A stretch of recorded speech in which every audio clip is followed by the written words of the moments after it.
everybody, and welcome to another episode of Sport Federation TV. I'm Theuns, and once again, I'll be your host. Remember, the show is brought to you by the Western Cape Provincial Sports Confederation in association with Bashu's, Cape Town's favorite drinks. And later on in the show, you're going to get an opportunity to win a case of assorted Bashu's drinks. So make sure you have your cell phone ready for that announcement. Tonight, just like every other time, we've got completely different sports to showcase. And joining me first, all the way from Cape Winelands, we have Cape Winelands Bowls with Theuns Coetzee and Christo, Olivier. Welcome, gentlemen. Thank you for joining us. Thank you very much. Okay, so you're from the Cape Winelands and you're from Western Province. That's and I mean, both regions very well known for excelling in all the sports. Tell us exactly what you're responsible for.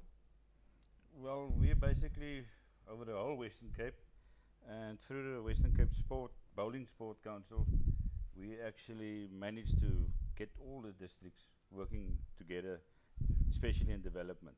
Right. And I think that's one crowning achievement that we've done thus far, and that we work better together than most other disciplines in that regard. Oh, lovely. Yeah. So, and with you? My portfolio on Western Province Executive is junior bowls. So I do all the development side of junior bowls, under 15, under 20, to get that going, trying to get schools, leagues going, yes, etc. in Western Province. Okay. Well, it must have been a particularly tough time. I mean, I would assume, in my lay understanding of the sport, especially with the inclement weather that we've experienced in Cape Town over the last 2 years. How did that affect your sport? A lot of the clubs battled, but it also helped a lot through clubs now all having boreholes and well points, and yes, they're looking more after themselves now. So it's actually, in one way it sort of hampered us having competitions, etc. But on the other hand, it helped us, and now we can probably host all competitions this year again. Yes, because now you've also prepared for the eventuality of not having ideal circumstances. That is correct. I think we managed to deal with the water crisis better as well. I think some of the greens actually we watered too much. Yeah. And now it's been managed better. Yes. Yeah. Oh, so now you know exactly how much it needs to be adequate or perfect. Yeah. Right. So bowls is quite a, well, I would think it has a long history in the world. For those at home who are not familiar with the sport, would you describe it for us? I would describe it as a sport from the old to the very young. Right.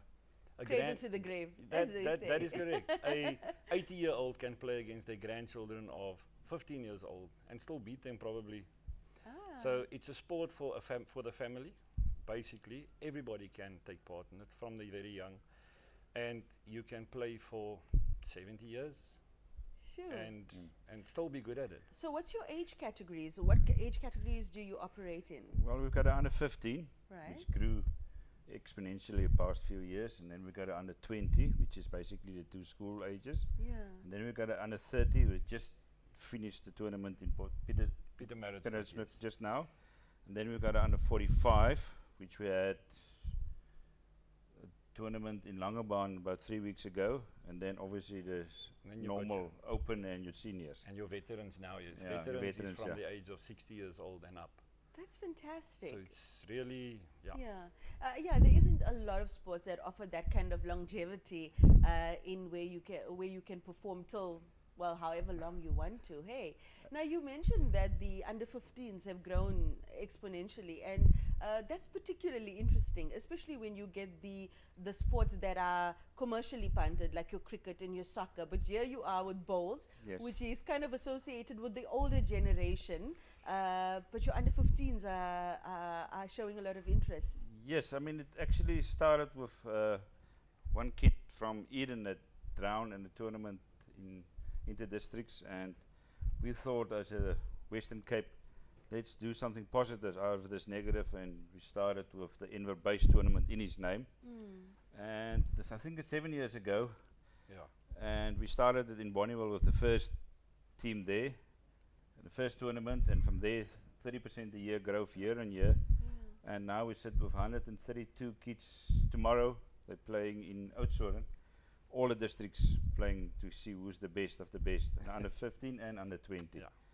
And it's magic, the camaraderie and everything that's happening there with all the kids. Yeah, what's nice about this competition is that you've got one side for the newbies, young new players that's just come onto the scene.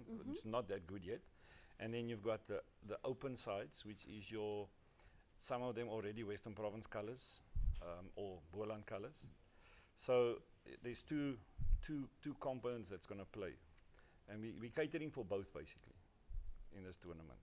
Well, it's such a tragic occurrence that would have happened in your sporting world. You said 7 years ago. Yes. But you've managed to take such a tragic thing and commemorate it. I'm sure it means so much to the young man's family.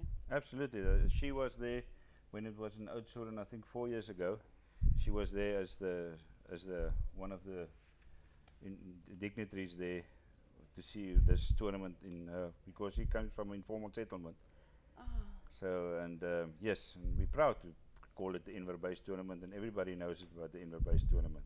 I can imagine that it must be a family sport, a family environment, and yes, it's definitely a family sport.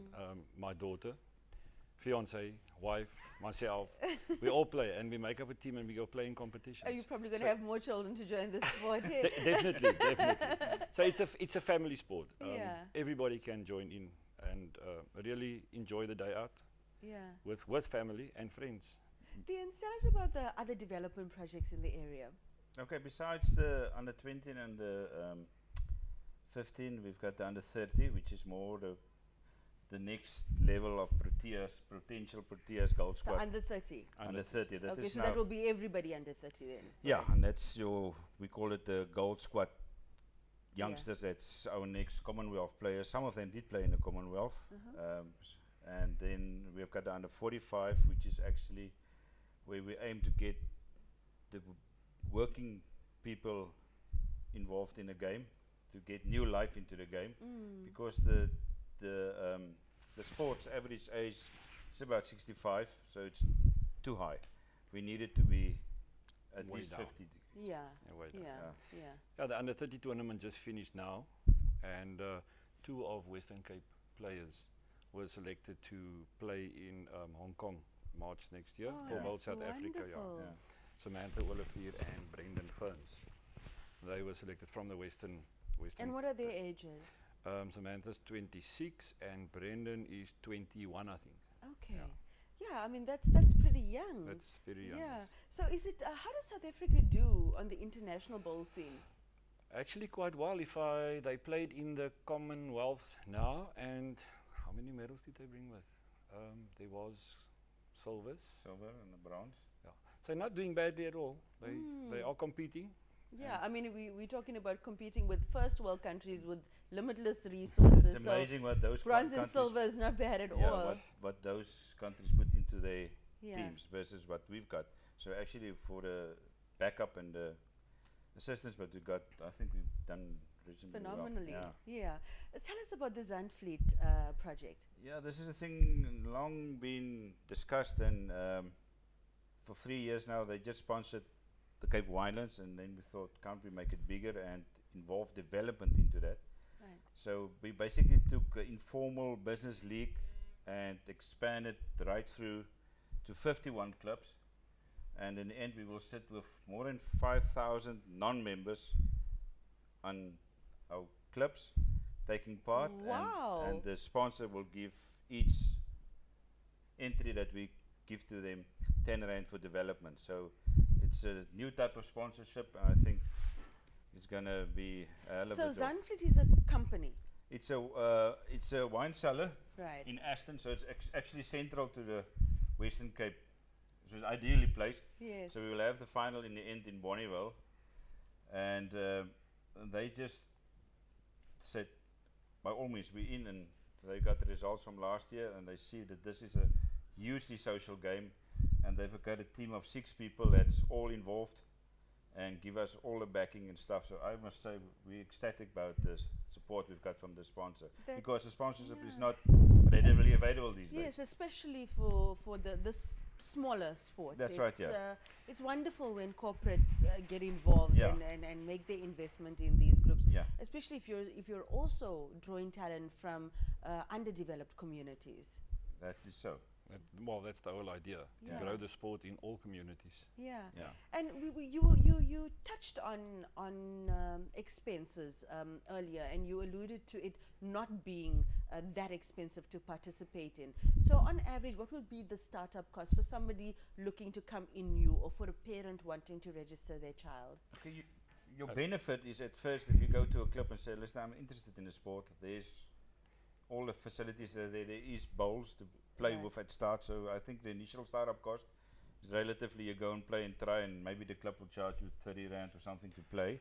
But if you want to get to membership, then it's about 1,000 rand. Well, depending on club to club, but Right. Bowl South Africa, all scholars don't pay any fees to Bowl South Africa. Right. Western Province, I know for a fact we don't. We've also said no fees for school children, although they get registered, so that's perfectly fine. They can play in any competition, but there's no fees involved for them, and that is to Wow. help them. So to they don't pay entry fees into competitions either. if they play in Western Province competitions, they will pay the entry fee. Yeah. But all other fees they excluded from. Well, At the that's clubs, great. you've got your club fees, etc. And I know most clubs in Western Province also do not charge them club fees, except for their normal tab-in fee on a Wednesday or on a Saturday. They do pay that. But all other fees, yearly fees, etc., they're excluded from. That's a great incentive. And for the viewers at home, they don't understand why sport federations have fees. Usually these fees work towards a development in the sport in the region, and then also to subsidize the people that make provincial teams, etc. Does it work similarly for bowls? Yeah, definitely.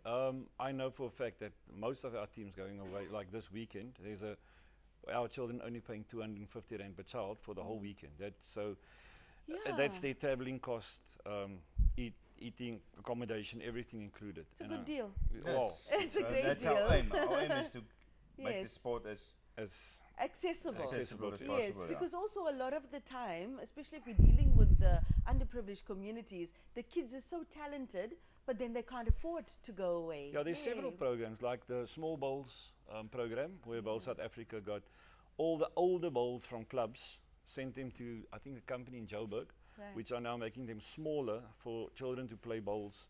So those will be available, and is already available, Yeah. some of them. Okay. So there is definitely programs going to get children involved in the sport, and as cheap as possible, get Okay. them involved. I mean, there is potential if you think there's one photo with this on our first Enver-based tournament where Anneke Snyman Yes. is a Protea now. So She's one of yours. people is asking, why do you do it for the kids? But in the end, they will come through and be the Yes. champs of the future. So we do it for the future. Yes, yes. Life-changing stuff. Life-changing stuff. Yes, it was so nice to meet you both. Thank you for the amazing work you're doing in your community. How can corporates or families or probable players get involved with your federation or get in touch with your federation? Western Province Bowls office they can contact them if they do want to get involved.